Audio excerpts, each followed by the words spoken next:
হাত পা নেই, তবুও সাঁতার কাটছে গাজার শিশুরা। ইসরায়েলি বোমার আঘাতে অঙ্গ ও পরিবার হারানো ফিলিস্তিনি শিশুদের সাঁতার শেখাচ্ছেন শারীরিক প্রতিবন্ধকতার শিকার একদল প্রশিক্ষক। পানির ছোঁয়ায় যুদ্ধের গভীর ট্রমা ও মানসিক আঘাত ভুলে শিশুদের আত্মবিশ্বাস ফেরাতে এই সাঁতার থেরাপি এক অনন্য ভূমিকা রাখছে।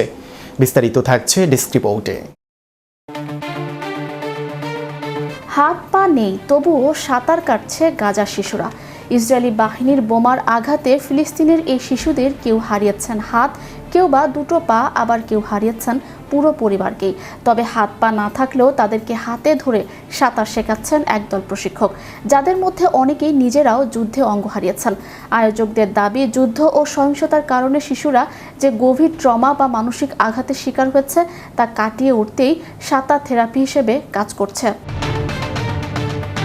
গাজা উপত্যকায় ইসরায়েলি বাহিনীর অব্যাহত বোমা হামলায় নিষ্পাপ শিশুদের জীবন বিপর্যস্ত হয়ে পড়েছে।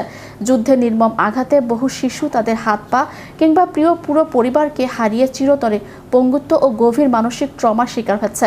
কিন্তু এই ভয়াবহ বাস্তবতা ও শারীরিক সীমাবদ্ধতাকে জয় করে গাজার শিশুরা আবারও নতুন করে বাঁচার স্বপ্ন দেখছে।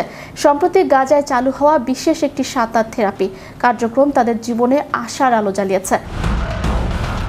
হাত পা হারানো এসব ফিলিস্তিনি শিশুকে নিবেদিত প্রাণ একদল প্রশিক্ষক অত্যন্ত যত্নে সাঁতার শেখাচ্ছেন।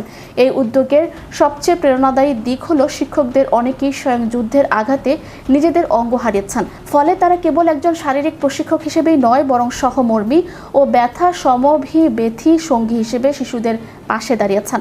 নিজেদের শারীরিক প্রতিবন্ধকতা কাটিয়ে ওঠার অভিজ্ঞতা দিয়ে তারা এই শিশুদের মনে সাহস যোগাচ্ছেন কিভাবে হাত বা পা ছাড়াও পানির উপর ভেসে থাকা যায় এবং আত্মবিশ্বাস ফিরিয়ে আনা যায়। আয়োজক ও চিকিৎসকদের মতে এই সাঁতার থেরাপি শুধু একটি শারীরিক ব্যায়াম বা খেলাধুলা নয়, বরং এটি শিশুদের গভীর মানসিক ক্ষত নিরাময়ের এক শক্তিশালী মাধ্যম। লাগাতার যুদ্ধ, প্রিয়জন হারানোর শোক এবং পঙ্গুত্বের যন্ত্রণায় গাজার শিশুরা যে তীব্র ট্রমা ও হতাশায় ভুগছিল, সুইমিং পুলে পানির ছোঁয়া তাদের সেই মনস্তাত্ত্বিক চাপ কাটিয়ে উঠতে সাহায্য করছে।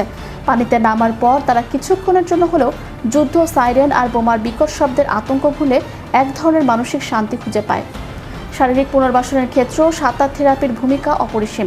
হাত পা হারানো শিশুদের পেশির সক্ষমতা বৃদ্ধি, শরীরের ভারসাম্য রক্ষা এবং গতিশীলতা ফিরিয়ে আনতে পানির চমৎকার কাজ করে।